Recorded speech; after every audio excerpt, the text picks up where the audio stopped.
రెండో విడత పంచాయతీ ఓట్ల లెక్కింపు కొనసాగుతోంది. ముందుగా వార్డు స్థానాలు, ఆ తర్వాత సర్పంచ్ స్థానాల ఓట్లని కౌంట్ చేస్తున్నారు. లెక్కింపు తర్వాత ఉప సర్పంచ్ ఎన్నికకు అధికారులు నోటిఫికేషన్ ని జారీ చేస్తారు. ఆయా గ్రామ పంచాయతీ కార్యాలయాలు లేదా పోలింగ్ కేంద్రాల శివారు ప్రాంతాల్లోని కార్యాలయాల్లో ఉప సర్పంచ్ ఎన్నికని నిర్వహిస్తారు. చేతులెత్తే పద్ధతిలోనే ఈసారి కూడా ఉప సర్పంచ్ ని ఎన్నుకుంటారు.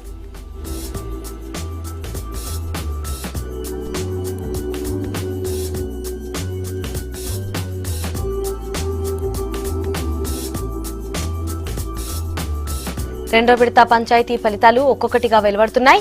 నిర్మల్ జిల్లా లోకేశ్వరం మండలం హవర్గా గ్రామ సర్పంచ్గా కాంగ్రెస్ బలపరిచిన అభ్యర్థి భుజంగరావు గెలుపొందారు. కిష్టాపూర్లో కాంగ్రెస్ బలపరిచిన అభ్యర్థి శైలజ విజయం సాధించారు. మరోవైపు మంచిర్యాల జిల్లా మందమర్రి మండలం శంకర్పల్లి గ్రామ సర్పంచ్గా టీఆర్ఎస్ బలపరిచిన అభ్యర్థి సల్లూరి సది గెలుపొందారు.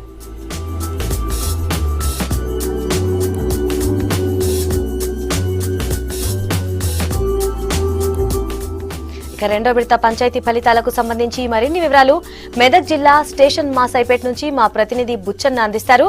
బుచ్చన్న, చెప్పండి, పంచాయతీ ఫలితాలకు సంబంధించిన అప్డేట్స్ ఏంటి? ఓవరాల్ గా ఫలితాలు ఎప్పటి వరకు వస్తాయి?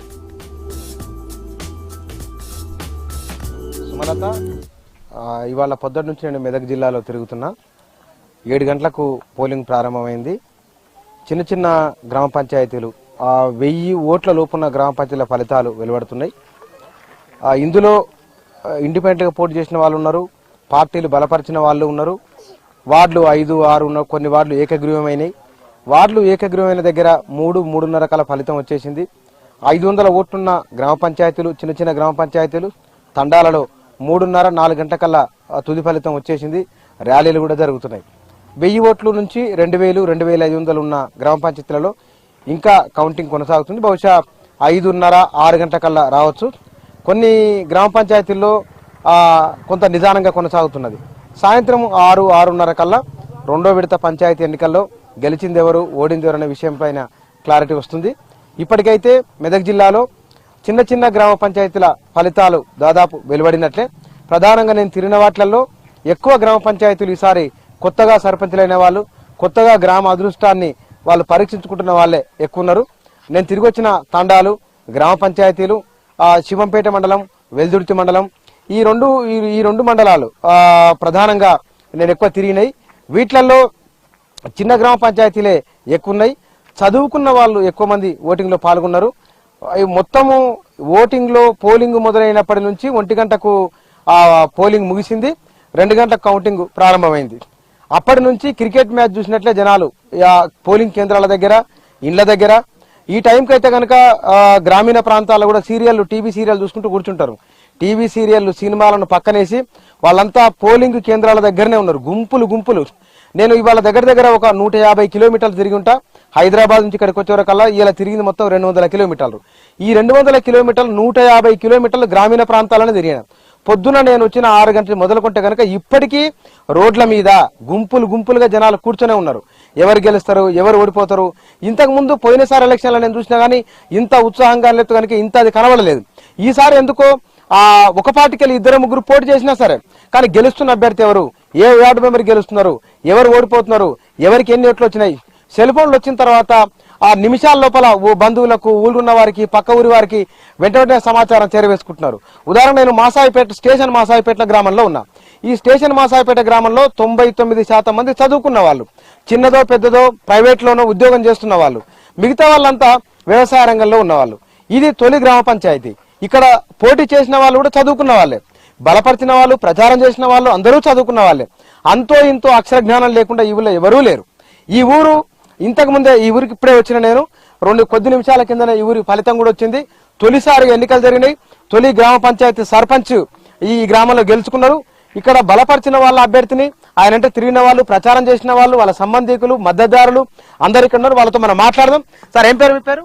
మీ పేరేం పేరు? మొహమ్మద్ అబ్దుల్ మజీద్ గారు, మీ గ్రామంలో తొలిసారి గ్రామ పంచాయతీ సర్పంచ్ని గెలిపించుకున్నారు. మీ గ్రామ ఎజెండా, తొలి ఎజెండా ఏంది సర్పంచ్ ముందు? ఇంతకు ముందు ఉమ్మడి గ్రామ పంచాయతీ ఉన్నప్పుడు కొంతమంది సర్పంచ్ నుండి ఏదైతే విలేజ్ కు మొత్తంకే పట్టించుకోకుండా కేవలం తన స్వార్థం కోసమే తమ పేరు ప్రతిష్టలు దాన్ని పెంచుకోవడానికి విలేజ్ సైడ్ ఒక్కటి కూడా ఏం వాళ్ళు ప్రయత్నం చేయలేదు. ఎవరైతే బీదవారు ఉన్నారో వాళ్ళకు ఎలాంటి విషయాలు పట్టించుకోకుండా ఉన్నవారికి ఉన్నట్టు చూసుకుంటూ వెళ్ళిపోయారు. కానీ మా ఎజెండాలో ఇప్పుడు బీదవారికి ముంగట తీసుకొచ్చి వాళ్లకు ప్రభుత్వం నుంచి ఏదైతే సహాయం దొరుకుతుంది పూర్తిగా వాళ్ళకు అందేటట్టు చేయాలి. ఈ విషయం కోసం మన మెయిన్ యూత్ ను ఇక్కడ జమ చేయడం జరిగింది, వాళ్ళ సలహా తీసుకోవడం జరిగింది. వాళ్ళు ఇస్తున్న సజెషన్ మేము చేస్తున్న ఇది ప్రకారం ఇది మొత్తం యూత్ ఒకటే. ఆ యూత్ చెప్పినప్పుడే నేను ఒక వ్యక్తిని సెలక్షన్ చేయడం జరిగింది. అది కూడా మంచి హైలీ క్వాలిఫైడ్ ఒక ప్రైవేట్ స్కూల్ కు ప్రిన్సిపల్ ఉండే ప్రైవేట్ కాలేజ్ కు ప్రిన్సిపల్ ఉండే అతడు. సో దాంట్లో ఉన్న తర్వాత అతడు ఏదైతే సేవ చేశాడో అతను చూసి నేను ఫలానా వ్యక్తికి అనగానే ఏకగ్రీవంగా ఒప్పుకున్నారు. తమ శాయశక్తుల ప్రయత్నం చేసి అతని దగ్గర డబ్బులు ఏం లేవు. అయిన తర్వాత కూడా యువత ముంగట్కి వచ్చి అతనికి చాలా ముంగట జరపడం జరిగింది. ఎలాంటి ఖర్చు లేదు, ఏం లేదు. బాబు నిజంగానే ఒక్క రూపాయి ఖర్చు పెట్టకుండా సర్పంచ్ గెలిపించుకున్నారా? అవును, ఒక్క రూపాయి ఖర్చు లేకుండా మేము గెలిపించుకున్నాము గ్రామాభివృద్ధి కోసం. ఏం చేస్తే మీ గ్రామంలో ఏ అభివృద్ధి ఏమేం కావాలి? మోరీలు, ఇంకా డబుల్ బెడ్రూమ్స్, లైట్స్, ఇంకా ఇంతమందికి ఉన్న వాళ్ళు ఏం చేయలేరండి మాకు. ఇప్పుడు అందుకే డెవలప్ కోసము మేము గెలిపించుకున్నాము, డెవలప్మెంట్ చేసుకోవడం కోసం. ఏం పేరు మీ పేరు? సిద్ధిరాములు. సిద్ధిరాములు. ఏం పని చేస్తారు మీరు? వ్యాపారం. ఏం వ్యాపారం చేస్తారు? బియ్యం వ్యాపారం. బియ్యం వ్యాపారం బాగా నడుస్తుందా? బాగా నడుస్తుంది. మీ ఊరిలో తొలిసారి గ్రామ పంచాయతీ అయింది కదా? అవునండి. అంటే మిగతా వాళ్ళు చేయలేదు అంటున్నారు. ఈయన చేసిన గ్యారంటీ ఏముంది? ఖచ్చితంగా చేస్తాడండి. ఎట్లా చెప్తున్నారు? ఆ నమ్మకంతో ఆ వ్యక్తిని మేము నిలబెట్టాము. 100% చేస్తాడు. నెక్స్ట్ 5 years లో మీరు మళ్ళీ వస్తారు కదా, అప్పుడు ఈ పోటీ కూడా ఉండదు. ఓన్లీ యునానిమస్ తోటే ఈ గ్రామాన్ని ఎన్నుకుంటాం. చూడండి, అంత డెవలప్మెంట్ మేము చేసి చూపెడతాం ఖచ్చితంగా. ఏం పేరు మీ పేరు? శశిధర్ నా పేరు. ఏం పని చేస్తారు సార్? వ్యాపారం చేస్తాను. ఏం వ్యాపారం? ఎలక్ట్రానిక్స్. బాగా నడుస్తున్నాయి? పర్లేదు సార్. మీ ఊరి సంగతి ఏంది మరి? ఇప్పటివరకు ఏం డెవలప్ జరగలేదు. డెవలప్ చేసుకుందామని మా అభ్యర్థిని ఎన్నుకున్నాము. అది అతని తర్వాత అతను అన్ని పనులు చేయించుకుందామని అనుకుంటున్నాం. ఎన్ని ఓట్లతో గెలిచారు మీరు? 18 ఓట్లతో గెలిచినాం మేము. 18 ఓట్లతో. అవునండి. ఇక్కడ సర్పంచ్ అభ్యర్థి మీ ఊళ్ళో 239 అండి. 239 పోలింగ్ అయినా 239. మొత్తం ఊర్లో ఇళ్ళు ఉంటాయి? ఇల్లు 40-50 ఉంటాయండి. 40-50 ఇళ్ళు ఉంటాయి అంతే. అంటే దీంట్లో గట్టి పోటే ఉన్నట్లుంది కదా? అవునండి, పోటీ గట్టి ఉన్నది. చాలా గట్టిగా ఉంది. గట్టి పోటే ఉన్నది. అవునండి. ఇక్కడ చదువుకున్న వాళ్ళ ఎజెండా ఏం పెట్టిండ్రు? చదువుకున్న వాళ్ళ ఏజెండా ప్రతి ఒక్కరు ఏదైనా పని చేసుకుంటూ ఉండాలి, ఉట్టిగా తిరగకూడదు. ఏదైనా పని చేయాలి, వాళ్ళకి ఏదైనా చూపించాలి, వాళ్ళకి ఏదైనా ఉపాధి చూపించాలని అనుకున్నాం. ఇక్కడ మీ ఊర్లో ఏం ఉపాధిని చూపడానికి అవకాశాలు ఏమేమి ఉన్నాయి? చాలా ఉన్నాయి సార్. ఫ్యాక్టరీ కంపెనీస్ ఉన్నాయి, అవి ఇందులో ఉపాయం చూపించవచ్చు. గ్రామ అభివృద్ధి చేయాలని ఇట్లా కోరుకుంటున్నాను. ఏం పేరు మీ పేరు? మహమ్మద్ అర్షద్. మహమ్మద్ అర్షద్. ఈ గ్రామంలో చాలా చిన్న ఊరు ఇది నేషనల్ హైవేకు హైదరాబాదు నిజామాబాదు రహదారికి హైదరాబాద్ నుంచి ఒక 40 కిలోమీటర్లు వచ్చిన తర్వాత స్టేషన్ మాసాయిపేట గ్రామం ఉంటది. ఈ ఊరి మధ్యలో నిలబడి చూస్తే నేషనల్ హైవే కనబడుతుంది. ఇక్కడున్న చిన్న పరిశ్రమలు, ఆ పరిశ్రమలు ఆనుకున్న మేడ్చలు, ఆ ఏరియాలో చిన్న ఫ్యాక్టరీలో పనిచేసే ప్రైవేట్ సెక్టార్లో పనిచేసే ఉద్యోగులున్న ఊరు ఇది. ఆ తర్వాత మిగతా వాళ్ళు వ్యవసాయం ఉంది. బహుశా ఈ రోడ్లో కొంత అక్కడింత పోయిన తర్వాత మిగిలినదే వ్యవసాయ ఆధారంగా ఉన్న భూమి. ఇక్కడ ఊర్లో ఇండ్లు కూడా దాదాపుగా అందరివి డాబా ఇండ్లే ఉన్నాయి. 4 గదుల వరకు ఉన్న ఇండ్లే ఎక్కువ ఉన్నాయి. కొంత చదువుకున్న వాళ్ళు ఎక్కువ కనబడుతున్నారు. గెలిచిన సర్పంచ్ అభ్యర్థి కూడా మన దగ్గరికి వస్తున్నాడు. సర్పంచ్ అభ్యర్థి ఈసారి కొత్తగా అయిన గ్రామ పంచాయతీ కాబట్టి గ్రామ పంచాయతీ అభ్యర్థిని గెలిచిన అభ్యర్థి సపోర్ట్ కొట్టి స్వాగతం పలుకుతున్నారు. నర్సింగ్ గారు, కంగ్రాట్స్ అండి. మీరు లెక్చరర్ అట కదా? లెక్చరర్. ఓకే, గెలిచిన ఆనందంలో ఏం మాట్లాడలేకపోతారా? 72 ఏళ్ల స్వతంత్ర భారతంలో మొట్టమొదటిసారిగా గ్రామ పంచాయతీ ఏర్పడ్డది. ఈ మొట్టమొదటి గ్రామ పంచాయతీకి సర్పంచ్గా నన్ను పెద్దలు, యూత్ సభ్యులు,